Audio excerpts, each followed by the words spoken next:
ആ നീലക്കണ്ണുകളിൽ നിന്ന് പണ്ടത്തെ പോലെ കുസൃതി ഒളിപ്പിച്ച ചിരിയില്ല. പകരം ഒരു വലിയ സാമ്രാജ്യത്തിന്റെ ഭാരമുണ്ട്. സാന്റോസിലെ തെരുവുകളിൽ നിന്ന് പന്തുകൊണ്ട് മാന്ത്രികത തീർത്ത ആ മെലിഞ്ഞുണങ്ങിയ പയ്യൻ ഇന്ന് കരിയറിന്റെ അവസാനത്തെ അതിരിലാണ്. ഫിഫയുടെ ഔദ്യോഗിക പേജിൽ ആ വാചകവും തെളിഞ്ഞു കഴിഞ്ഞു. One last dance. അതെ, കാനറികളുടെ സുൽത്താൻ അവന്റെ അവസാന നൃത്തത്തിന് കൂട്ടുകെട്ടുകയാണ്.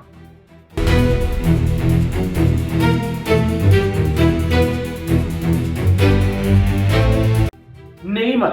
ആ പേര് കേൾക്കുമ്പോൾ ചിലർക്ക് ഓർമ്മ വരുന്നത് അവന്റെ ഡ്രിബ്ലിംഗ് ഗോളാണ്, മറ്റു ചിലർക്ക് അവന്റെ പരിക്കുകളാണ്. പക്ഷെ ഒന്നുണ്ട്, അവൻ കളിച്ച കളികളെക്കാൾ കൂടുതൽ അവൻ കരഞ്ഞിട്ടുണ്ട്.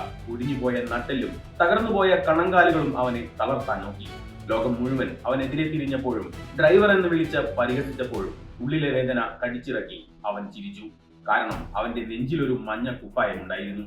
പെലെയും റൊണാൾഡീഞ്ഞോയും ചോരയൊഴുക്കി കാത്തുസൂക്ഷിച്ച കാനറി പടയുടെ ആ കിരീടം.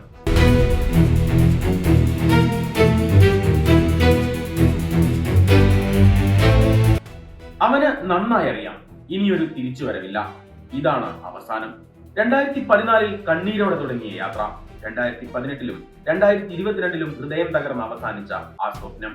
അതിനിവിടെ ഒരു പൂർണ്ണ വിരാമം വേണം. ബ്രസീലിന്റെ മണ്ണിൽ പെലെയ്ക്ക് ശേഷം ഏറ്റവും കൂടുതൽ ഗോളുകൾ നേടിയ ആ സുൽത്താന് തന്റെ ജനങ്ങൾക്ക് കൊടുക്കാൻ കടമ്പകൾ ഇനിയുമേറെയുണ്ട്. ട്രോഫികൾക്കപ്പുറം തന്നെ ജീവനായി സ്നേഹിക്കുന്ന ഒരു കൂട്ടം മനുഷ്യരുടെ കണ്ണീരൊപ്പണം.